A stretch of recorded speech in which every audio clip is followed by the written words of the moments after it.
मेरे मालिक बहुत अच्छे थे। वह मुझे कुछ बात बताना चाहते थे, लेकिन मेरी बीवी को बच्चा होने वाला था, इसलिए मैं अपने गांव चला गया।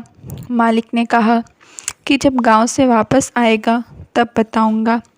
मैं जब गांव से वापस आया तो पता चला कि मेरे मालिक मर गए हैं। मैं वापस लौटने लगा, लेकिन मालकिन ने मुझे रोक लिया। रोज़ रात को मालिक मेरे सपने में आते थे और अपने कमरे में जाने के लिए कहते थे। एक दिन मैं अचानक आधी रात को मालिक के कमरे में चला गया तो मेरे होश उड़ गए। आंखें फटी की फटी रह गई, क्योंकि मालकिन ने मेरे मालिक जैसा सीधा और सच्चा आदमी मैंने इससे पहले कभी नहीं देखा था। वह बहुत अमीर थे, लेकिन उनके अंदर इस बात का कोई घमंड नहीं था। मैं श्यामू उनका ड्राइवर था।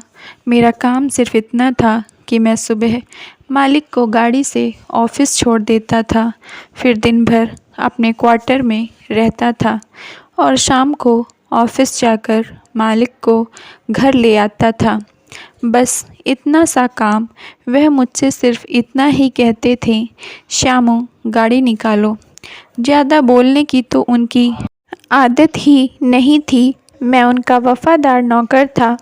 मेरे मालिक हमेशा मेरी सैलरी सही समय पर दे देते थे। मैं वह पैसे अपने गांव भेज देता था। मेरी बीवी गर्भवती थी। मैं दिन रात भगवान से दुआ करता था कि मुझे बेटी ही देना। मुझे बेटियों से बहुत मोहब्बत थी, यहाँ तक कि मैंने अपनी होने वाली बेटी का नाम भी सोच लिया था। मेरा दिल कहता था कि मेरी पहली औलाद बेटी ही होगी। ज़िंदगी अच्छे से कट रही थी, कोई परेशानी नहीं थी। मालिक अच्छे होते हैं तो नौकर को काम करने में कभी कोई समस्या नहीं होती है। मेरे मालिक तो बहुत ज़्यादा ही भोले भाले थे। सिर्फ वह अपने बिजनेस से मतलब रखते थे। बाकी देश दुनिया की फालतू बातों से उन्हें कोई मतलब नहीं था। धीरे धीरे समय बीत रहा था। मेरी बीवी का 9वां महीना लग गया था। मैंने डिलीवरी के लिए पैसे भी इकट्ठे कर लिए थे। अब मैं अपने गांव जाना चाहता था। मैं चाहता था कि मेरी औलाद मेरी गोद में अपनी आंखें खोले, इसलिए मैंने मालिक से छुट्टी मांगा। मैंने उन्हें बताया कि मेरी बीवी को बच्चा होने वाला है, इसलिए मैं अपने गांव जाऊंगा। मेरी बात सुनकर मेरे मालिक उदास हो गए। वह बोले, श्यामू तुम गांव मत जाओ। अगर तुम्हें और पैसे चाहिए तो मुझसे बोलो, मैं दे दूंगा, लेकिन गांव जाने की ज़रूरत नहीं है। मैंने उनसे कहा, मालिक बात पैसों की नहीं है। पैसे हैं मेरे पास, लेकिन इस कठिन समय में मेरा अपनी बीवी के पास रहना ज़रूरी है। आखिर मैं उस बच्चे का बाप हूँ। मेरे मालिक आज मुझे बहुत उदास लग रहे थे। इसके बाद उन्होंने कुछ ऐसा कहा जिससे कि मेरी उलझन बढ़ गई। मेरे मालिक ने कहा, श्यामू मैं तुम्हें एक बात बताना चाहता हूँ जो कि बहुत ख़ास है। तुम अपने गांव जाकर जल्दी से आ जाना, फिर मैं बताऊँगा। मैंने कहा, मालिक आप मुझे अभी बता दो, वरना गांव में मेरा मन नहीं लगेगा। मैं यही सोचता रहूँगा कि क्या बात है, आप मुझसे क्या बताना चाहते हैं। मैंने उनसे काफ़ी ज़्यादा पूछने की कोशिश किया, लेकिन उन्होंने कहा, अभी नहीं श्यामू, जब तुम गांव से वापस आ जाओगे तब बताऊंगा। वह मालिक हैं, मैं उनके साथ ज़बरदस्ती भी नहीं कर सकता हूँ। इसलिए अगले दिन मैंने गांव जाने की तैयारी कर लिया। मैंने अपनी होने वाली बेटी के लिए अच्छे अच्छे कपड़े खरीद लिए। मैं गांव पहुंच गया तो मेरी बीवी मुझे देखकर बहुत खुश हो गई। उसने कहा, मैं तुम्हारा ही इंतज़ार कर रही थी। उसकी आंखों में खुशी के आंसू आ गए। वह मेरे गले लगकर रोने लगी।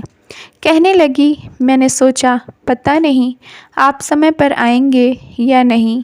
अब मैं बिल्कुल निश्चिंत हो गई हूँ। तुम्हारे आने से मैं बिल्कुल निश्चिंत हो गई हूँ।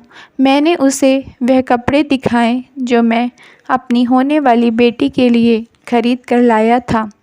उसे अच्छा लगा। उसने बताया कि अब बहुत ही जल्द हम दोनों माता पिता बनने वाले हैं।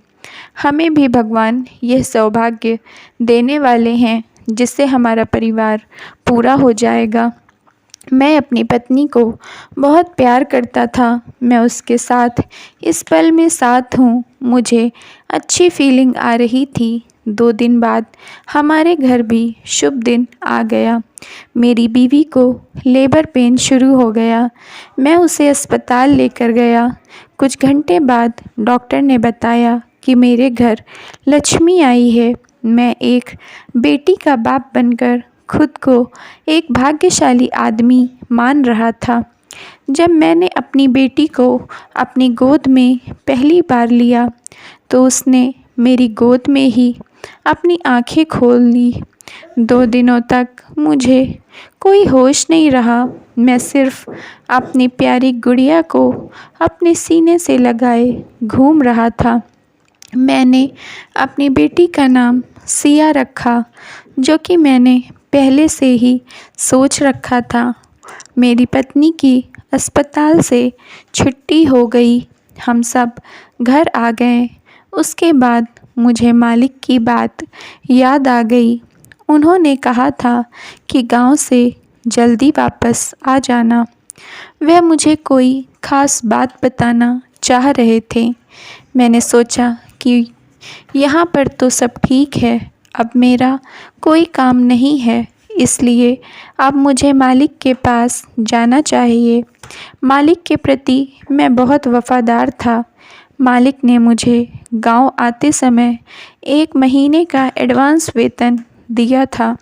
मैंने अपनी पत्नी से कहा कि मैं अब काम पर जाना चाहता हूँ, तो वह रोने लगी। नहीं, अभी इतनी जल्दी आपको कहीं नहीं जाना है।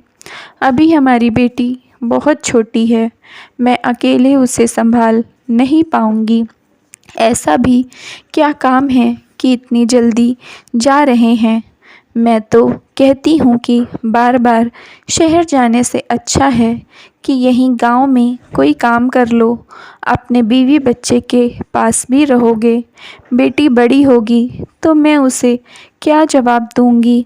क्यों मेरे पापा मेरे साथ नहीं रहते हैं। मैंने उसे समझाया कि इस बार मुझे शहर जाने दो।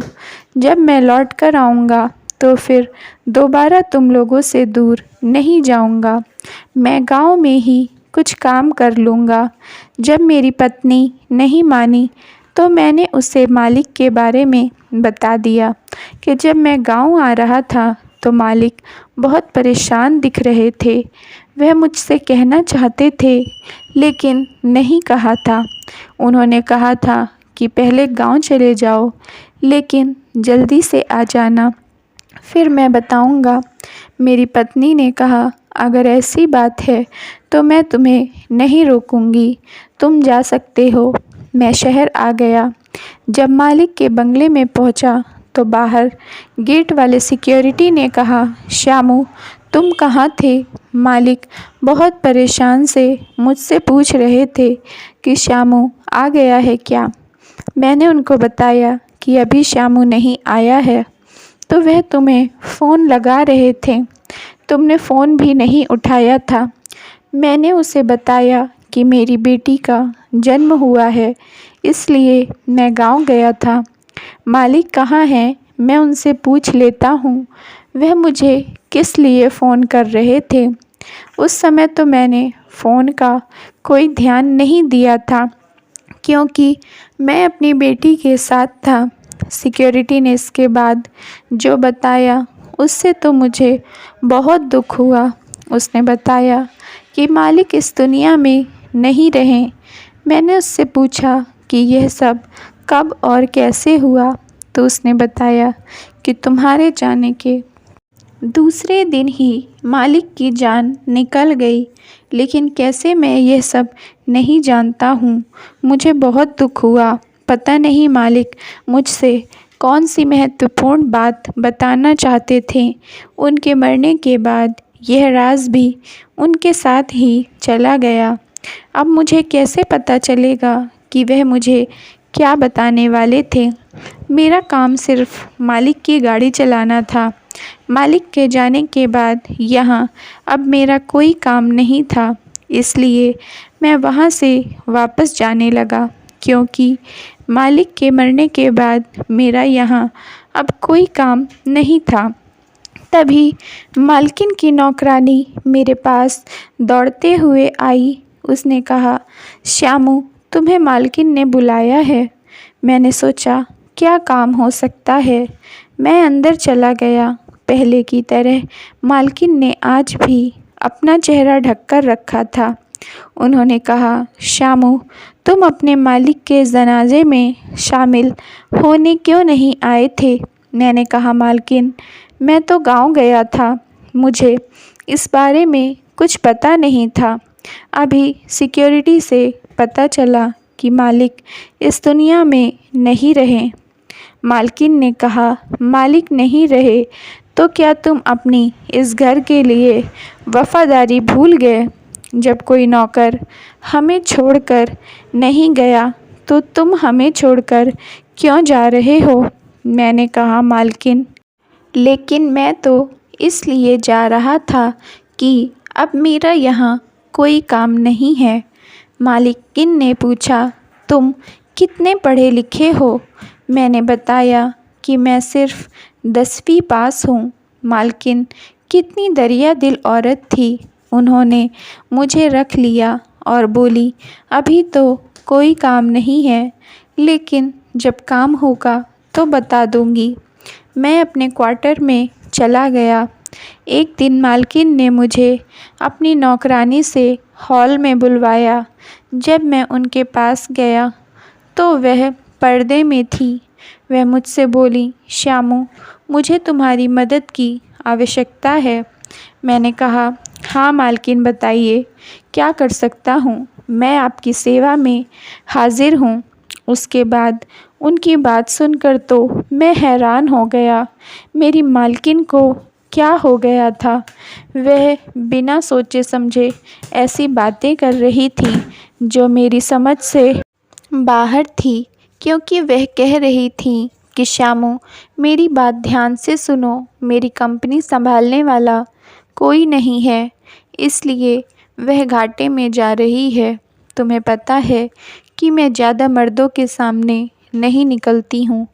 तुम मेरे वफ़ादार आदमी हो, इसलिए मैं तुम्हें वहाँ पर मालिक के हैसियत से भेज रही हूँ। तुम अपने मालिक की कुर्सी पर बैठोगे और कंपनी संभाल लोगे। मैंने उनसे कहा, मालकिन, मैं सिर्फ 10वीं पास हूँ। मैं इतनी बड़ी कंपनी नहीं संभाल सकता हूँ। मालकिन ने कहा, तुम्हें वहाँ कुछ नहीं करना है, सिर्फ कंपनी के कामों में नज़र रखना है। बाकी सारी काम मैनेजर देख लेगा। तुम्हारी सैलरी भी बढ़ा दूंगी, हज़ारों छोड़कर अब तुम्हें महीने में 1 लाख रुपए सैलरी मिलेगी। मैंने कह दिया, ठीक है मालकिन। मुझे मालकिन की बात अजीब लग रही थी, क्योंकि मैं सिर्फ 10वीं पास हूँ। मुझे कंपनी का कोई काम नहीं आता है। मैंने यह बात फ़ोन करके अपनी पत्नी को बताया। आश्चर्य तो उसे भी हुआ, क्योंकि उनके घर में बहुत सारे नौकर काम करते थे। वह किसी भी पढ़े लिखे नौकर को कंपनी संभालने के लिए नौकरी पर रख सकती थी। मेरी पत्नी यह सुनकर खुश हो गई कि मेरी सैलरी 10,000 महीना से 1 लाख रुपए महीना हो गई थी। उसने कहा, लगता है हमारी बेटी शिया बहुत भाग्यशाली है, इसलिए इतनी जल्दी आपको इतना बड़ा प्रमोशन मिल गया। उसने कहा कि तुम यह नौकरी कर लो। दूसरे दिन सुबह ही मालकिन ने मुझे बुलाया और सूट बूट दिया। कहा कि इसे पहनकर तैयार हो जाओ। मैं जब तैयार हो गया तो मालकिन ने तैयार होकर नए ड्राइवर से गाड़ी निकलवाई। उसमें बैठकर हम दोनों ऑफिस चले गए। वहाँ पहुंचकर मालकिन ने मुझे मैनेजर से मिलवाया और कहा कि यह तुम्हारे मालिक के सारे काम करेंगे। मैं मालिक की कुर्सी पर बैठ गया। मेरे लिए मालकिन ने ड्राइवर रख दिया। वह मुझे ऑफिस लाता और ले जाता था। आज रात मैं जब सोया तो आधी रात को मालिक मेरे सपने में आए। वह मुझसे कहने लगे कि मेरे कमरे में चले जाओ। ऐसा सपना देखकर मैं घबरा कर उठ गया। मुझसे मालिक अपने कमरे में जाने के लिए क्यों कह रहे थे? वहाँ तो मालकिन होंगी। मेरा इस तरह वहाँ जाना ठीक नहीं है, इसलिए मैं दोबारा सो गया। ऐसा ही सपना मुझे रोज़ आने लगा। मेरे मालिक मेरे सपनों में आकर मुझसे फरियाद करते कि मेरे कमरे में चले जाओ, लेकिन मैं संकोचवश नहीं जाता था कि पता नहीं मालकिन मेरे बारे में क्या सोचेंगी। मैंने अपनी बीवी को सपने के बारे में बताया तो वह कहने लगी कि तुम मालकिन को अपने सपने के बारे में बता दो। लेकिन मैंने मालकिन को सपने के बारे में कुछ नहीं बताया। मैं नहीं चाहता था कि मेरी किसी नासमझी से मालकिन मुझे निकाल दें। मेरा पहला महीना होने वाला था। मैं अपनी सैलरी का इंतज़ार कर रहा था। तभी एक दिन कुछ ऐसा हुआ जिसे समझना बहुत मुश्किल लग रहा था। मेरी मालकिन ने अपनी नौकरानी को मेरे पास भेजा। उसने कहा, मालकिन आपको बुला रही हैं। मैं उनके पास गया तो आज वह अपना चेहरा खोले थीं। मैंने पहली बार उन्हें देखा था। वह बहुत खूबसूरत थीं। वह मेरी ही उम्र की थीं। मैंने मन ही मन सोचा कि भगवान ने मालकिन के साथ बहुत अन्याय किया है। वह भरी जवानी में ही विधवा हो गई हैं। मालकिन के हाथ में एक कागज़ था। उन्होंने बताया कि यह मालिक की अलमारी में मिला है। उन्होंने वह कागज़ मेरे हाथों में थमा दिया। उसमें लिखा था कि श्यामू, मेरी ज़िंदगी बहुत कम है। तुम मेरे वफ़ादार नौकर हो, इसलिए मेरे मरने के बाद मेरी पत्नी से शादी कर लेना, वरना मेरे जाने के बाद मेरी पत्नी बिल्कुल अकेली हो जाएगी। वह बहुत मासूम है, कहीं किसी गलत आदमी के हाथ ना पड़ जाए। यह चिट्ठी पढ़कर तो मैं अपनी आँखों पर भरोसा ही नहीं कर पा रहा था, क्योंकि मालिक जानते थे कि मैं शादीशुदा हूँ और अपनी पत्नी को बहुत प्यार करता हूँ। मेरी आँखों में आंसू थे। मेरी मालकिन ने मेरे हाथों से वह खत ले लिया, उसे एक नज़र में पढ़ा और कहा, श्यामू, तुम्हारी वफ़ादारी दिखाने का समय आ गया है। तुम अब क्या करोगे? क्या तुम्हें अपने मालिक की यह बात कबूल है? श्यामू ने कहा, मालकिन, मैं आपका नौकर हूँ। यह सब तो कभी सपने में भी नहीं सोच सकता हूँ, लेकिन अगर मालिक की यह इच्छा थी और आपको कोई ऐतराज़ ना हो तो मैं आपसे शादी करने के लिए तैयार हूँ। मालकिन ने कहा, मैं जानती हूँ तुम बहुत अच्छे इंसान हो। शायद इसीलिए तुम्हारे मालिक ने तुमसे शादी करने के लिए लिखा है। मैं उनकी पत्नी हूँ और उनकी आज्ञा का पालन करूँगी। मैं अपने क्वार्टर में आ गया। आधी रात को आज फिर मालिक मेरे सपने में आए और कहने लगे कि श्यामू, मेरे कमरे में जाओ। आज मैंने सोचा कि मैं मालिक के कमरे में जाकर ही रहूँगा। वैसे भी अब ज़्यादा घबराने की बात नहीं थी, क्योंकि मालकिन मुझसे शादी करने वाली थी। मैं जैसे ही अचानक उनके कमरे में गया और दरवाज़ा खोला तो सामने का मंज़र देखकर तो मेरे होश ही उड़ गए, क्योंकि कमरे में मालिक व्हील चेयर में बीमार बैठे थे। यह सब देखकर तो मेरी आंखें फटी की फटी रह गईं। मालिक की आंखों से आंसू निकल रहे थे। वह बेबस और लाचार लग रहे थे, बोल भी नहीं पा रहे थे। मुझे देखकर तो मालकिन के चेहरे का रंग ही उड़ गया। मैंने कहा, मालकिन यह सब क्या है? मालिक तो बीच में ही मालकिन बोल पड़ी, श्यामू, जब तुमने देख ही लिया है कि मालिक जिंदा हैं तो मैं अब तुम्हें पूरी सच्चाई बताती हूँ। मुझे गलत मत समझना। मैं एक बहुत अमीर ख़ानदान की इकलौती लड़की हूँ। मेरे पापा ने मेरी शादी अपने कंपनी के नौकर से यानी तुम्हारे मालिक से कर दिया था, क्योंकि मेरे पापा को यह बहुत सच्चा और ईमानदार लगता था।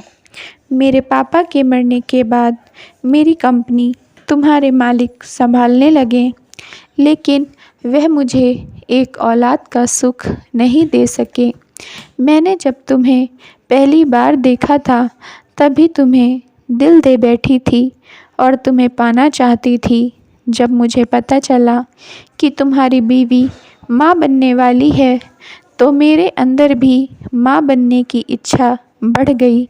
इसलिए मैंने यह सब नाटक किया, लेकिन पता नहीं कहाँ से तुम्हारे मालिक को मेरे अंदर की बात पता चल गई। यही सच्चाई वह तुम्हें बताना चाहते थे, इसलिए मैंने तुम्हारे गांव जाने के दूसरे दिन ही यह सब नाटक किया। पैसों में बड़ी ताकत होती है। मैंने इन्हें बेहोशी का इंजेक्शन लगवा दिया और सब लोग सोच रहे थे कि यह मर चुके हैं, लेकिन तभी मुझे पता चला कि जो मेरी कंपनी मेरे पापा ने इनके नाम किया है, इन्होंने अब तक उसमें मेरा नाम नॉमिनी में नहीं लिखवाया। इसलिए मैंने सबकी नज़रों से छुपाकर इनकी चिता नहीं जलने दिया। इन्हें ऐसी दवाई देती रही कि यह बिल्कुल बीमार हो जाएं। वकील ने कहा था कि 1 महीने बाद सारी प्रॉपर्टी मेरे नाम हो जाएगी। कल से 1 महीने हो जाएंगे। सारी प्रॉपर्टी मेरे नाम आते ही मैं इन्हें मार डालूँगी। ये तो वैसे ही सबकी नज़रों में मरे हुए हैं, इसलिए मुझे कोई सज़ा भी नहीं होगी। उसके बाद हम दोनों शादी करके ऐश से जिएंगे।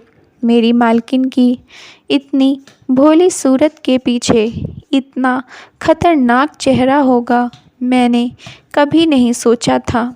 मैंने कहा, मालकिन, मैं आपसे शादी कर लूँगा, लेकिन मालिक को मेरे हवाले कर दो। मालकिन ने मुझ पर भरोसा किया और मालिक को लेकर मैं अस्पताल चला गया। कुछ दिनों बाद मालिक ठीक हो गए।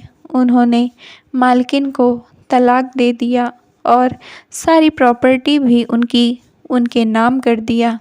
वह अपने माता पिता के पास चले गए। मैंने मालकिन का भरोसा तोड़ा और अपने गांव आ गया।